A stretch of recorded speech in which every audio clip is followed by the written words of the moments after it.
ഇന്ന് നമ്മൾ മെനിഞ്ചൈറ്റിസ് എന്ന് പറയുന്ന അസുഖത്തെ പറ്റിയാണ് സംസാരിക്കുന്നത്. നമ്മുടെ ബ്രെയിൻ കവർ ചെയ്യുന്ന ഒരു പാട പോലത്തെ ഒരു മെനിഞ്ചസ് എന്ന് പറയുന്ന ഒരു അവയവമുണ്ട്.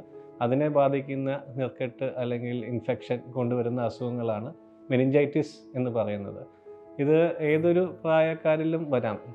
കൈക്കുഞ്ഞ് തൊട്ട് മുതിർന്ന ആൾക്കാർക്ക് വരെ ഈ മെനിഞ്ചൈറ്റിസ് എന്ന് പറയുന്ന അസുഖം വരാം. ഇതിൻ്റെ സാധാരണ ലക്ഷണങ്ങൾ തുടങ്ങുന്നത് ശക്തിയായിട്ടുള്ള പനിയും തലവേദനയായിരിക്കും. ഇതിനോടൊപ്പം ലൈറ്റ് നോക്കാനും ശബ്ദം കേൾക്കാനുമുള്ളൊരു ബുദ്ധിമുട്ട്, കഴുത്ത് തിരിക്കുമ്പോൾ ഉണ്ടാകുന്ന വേദന, കാഴ്ചയ്ക്കുണ്ടാകുന്ന വ്യത്യാസങ്ങൾ, അപസ്മാരം, ബോധക്ഷയം എല്ലാം ഇതിൻ്റെ ഭാഗമായിട്ട് വരാം. ഇതിൻ്റെ രോഗനിർണയം എത്രയും നേരത്തെ കൃത്യമായി നടത്തുന്നുവോ അതനുസരിച്ചിട്ട് നമുക്ക് ചികിത്സ കൊടുത്ത് രോഗിയെ രക്ഷപ്പെടുത്താൻ സാധിക്കും.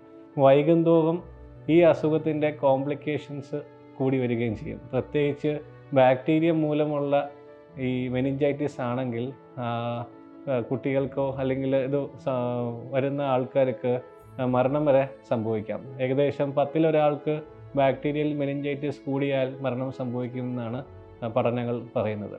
വൈറസ് മൂലമുള്ള മെനിഞ്ചൈറ്റിസ് അത്രയും സീരിയസ് അല്ലെങ്കിൽ പോലും ചില അവസ്ഥയിൽ അത് ഓർമ്മക്കുറവും പെർമനൻ്റ് ആയിട്ടുള്ള ചില ഡാമേജസും തലച്ചോറിൽ ഉണ്ടാക്കാൻ സാധിക്കും.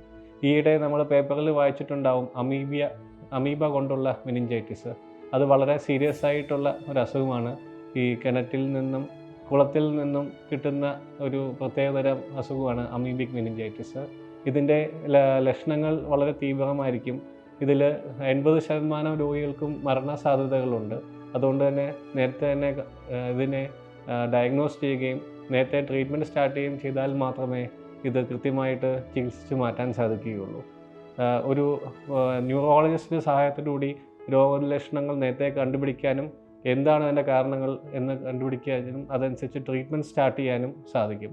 ചിലപ്പോൾ MRI സ്കാൻ, നട്ടിൽ നിന്ന് കുത്തിയെടുക്കുന്ന സെറിബ്രോസ്പൈനൽ ഫ്ലൂയിഡ് എന്നിവയുടെ സഹായം വേണ്ടി വന്നേക്കാം കൃത്യമായിട്ട് രോഗം കണ്ടുപിടിക്കാൻ.